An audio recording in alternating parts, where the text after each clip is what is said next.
Тараз қаласының тұрғындары мен қонақтары.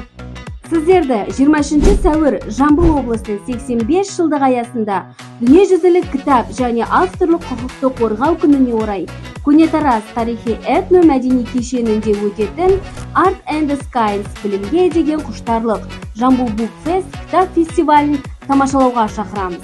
Алаңда концерттік бағдарлама, кітап баспалары мен сауда үйлері өкілдерінің қатысуымен кітап жәрмеңкесі, белгілі ғалымдар, ақын жазушылар және танымал тұлғалармен кездесу, жаңа кітаптардың тұсаукесерлері, ойын-сауық, цирк, аниматор шоу бағдарламалары, театр қойылымдары көрсетілетін болады.